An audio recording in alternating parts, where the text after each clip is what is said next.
Before this video ends, something happens inside a car that changes everything. And once you hear it, you'll understand why one simple favor turned into a moment that could never be taken back. So before we begin, subscribe to the channel. Because stories like this don't just entertain you. They make you feel something you didn't expect. And trust me, watch till the very end. Because what happens in that car was never supposed to happen. The office felt different that evening. Not loud, not chaotic, just unusually still. The kind of quiet that only exists when most people have already left and the building itself seems tired. Daniel didn't notice it at first. He was still staring at his screen, eyes unfocused, pretending to read the same line he'd been scrolling past for the last 5 minutes. His shoulders ached. His neck was tight.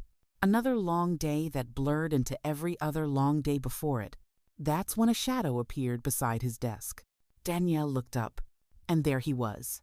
Richard Miller, standing calmly, coat already on, car keys dangling loosely in his hand. His expression carried a polite smile, but behind it sat exhaustion. The kind of fatigue that comes from responsibility, not effort. The kind you don't complain about. Long day, Richard said casually. Daniel nodded instinctively, pushing his chair back. Yeah, seems like they all are lately.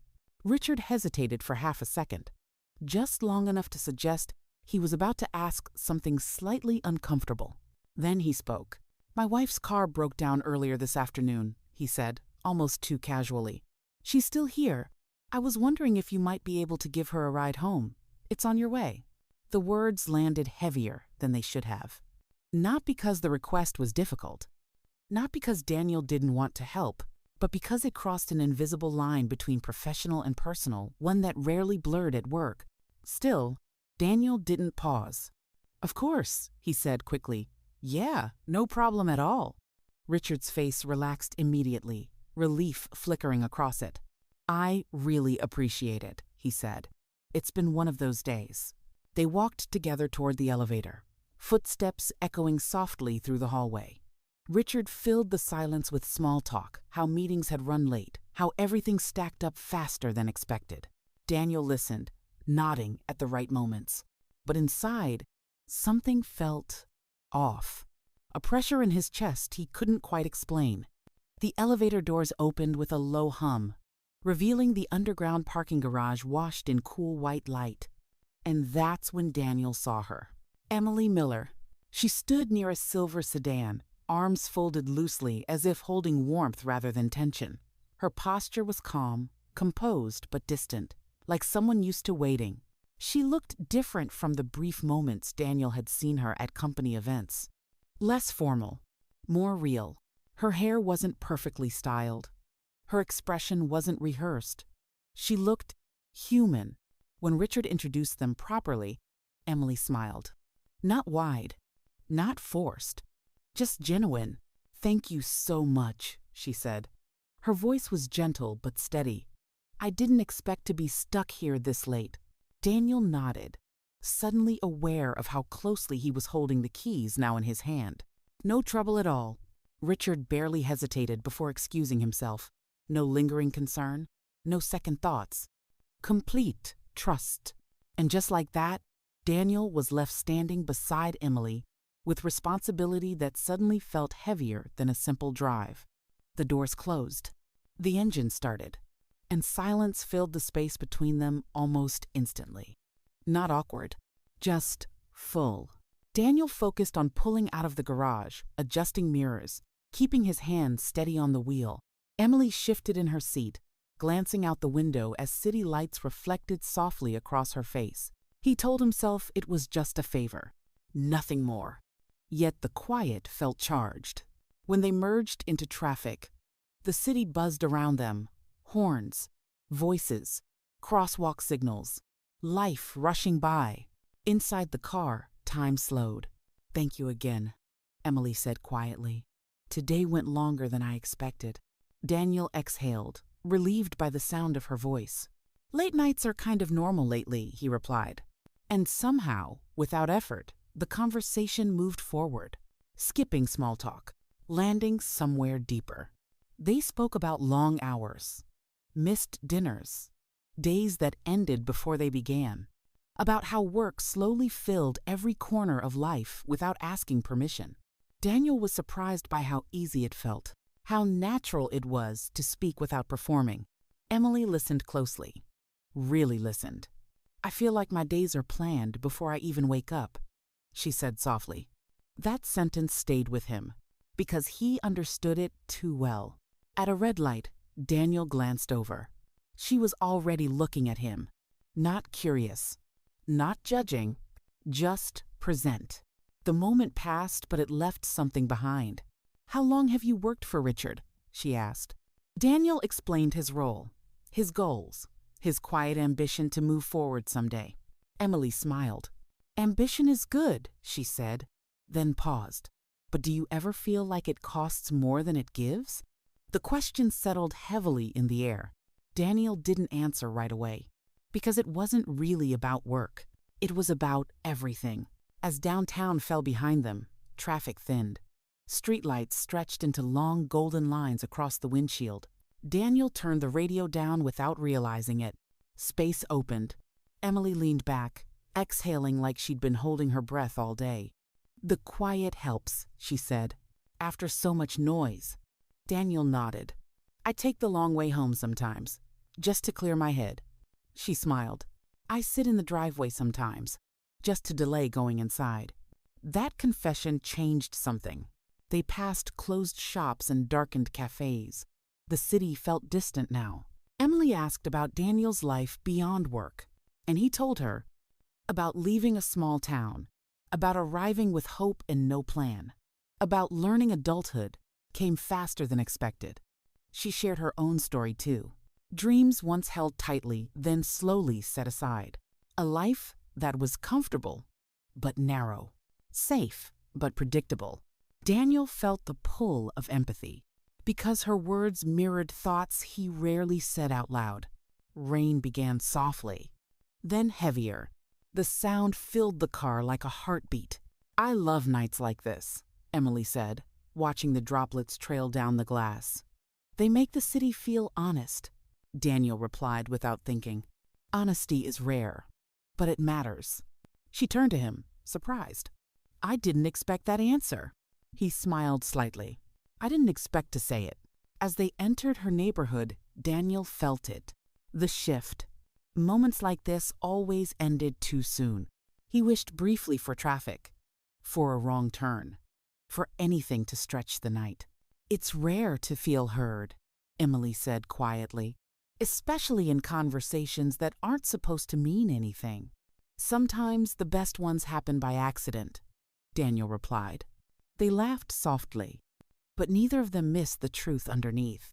The rain eased. The destination grew closer, and Daniel realized the drive had changed something inside him. Not dramatically, but permanently. And then Emily said something so unexpected, so honest, that Daniel tightened his grip on the steering wheel, because what she said next would change the way he saw her and himself. Forever. The car slowed as Daniel turned onto the final street. The houses here were quieter, more spaced apart, their windows dim, their lives hidden behind curtains and walls. The rain had softened into a mist, barely visible now, but still enough to blur the streetlights into pale halos. Emily shifted in her seat, and then she spoke. "There's something I've never told anyone at work," she said. Daniel felt his chest tighten. He didn't look at her right away. He kept his eyes on the road, hands steady on the wheel, letting her decide whether to continue. "I didn't plan this life," she said quietly. "I stepped into it because it felt safe.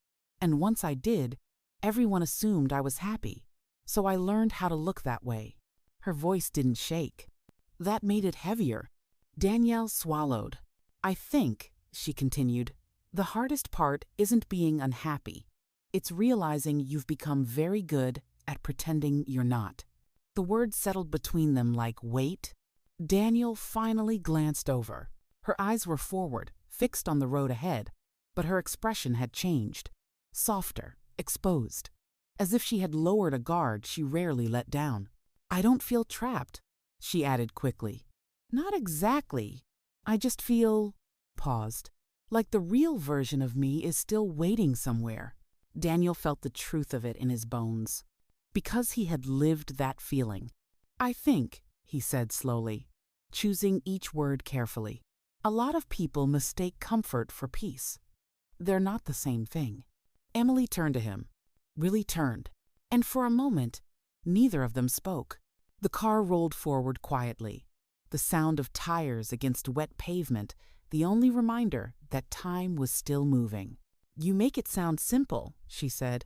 It's not, Daniel replied. But it's real. She nodded. And then almost as an afterthought, she asked the question that changed everything. Are you happy, Daniel? The question hit him harder than anything else that night, because no one had asked him that in a long time. Not honestly. Not without expecting a polite answer. He didn't respond right away. The car slowed as they approached her driveway. A soft yellow porch light glowed ahead. I don't know, he finally admitted. I think I've been busy surviving. I forgot to check. Emily smiled, not happily, but with understanding. That makes two of us. Daniel pulled the car to a stop. The engine idled. Neither of them moved. The moment stretched, not awkward, not rushed, just suspended. Emily reached for the door handle, then paused. She turned back to him. I'm glad it was you, she said quietly. Tonight. Daniel felt something tighten in his chest. Me too. She nodded, opening the door. The cool night air rushed in. She stepped out, then turned once more before closing it. Drive safe, she said. You too, he replied automatically, then caught himself and smiled faintly. She smiled back, and then she closed the door. Daniel watched as she walked toward the house, her figure slowly swallowed by shadow and porch light. The door opened, then closed, and just like that, it was over. Daniel sat there longer than necessary, hands still on the wheel, heart still loud. The rain had stopped completely now. The silence felt different, not empty, changed. He finally put the car in gear and pulled away. As he drove back through the quiet streets, the city no longer felt distant. It felt closer, sharper, like something inside him had been turned back on. He realized then that nothing inappropriate had happened. No lines were crossed, no promises made. And yet, something had shifted. Because sometimes the most dangerous moments aren't the ones where you act. They're the ones where you see yourself clearly for the first time. And as Daniel drove into the night, one thought followed him all the way home. Some meetings don't change your life immediately. They simply remind you that the life you're living is not the only one you're capable of. And that realization is impossible to forget. Sometimes, the most unforgettable journeys aren't the ones that take you far. They're the ones that make you realize you've been standing still,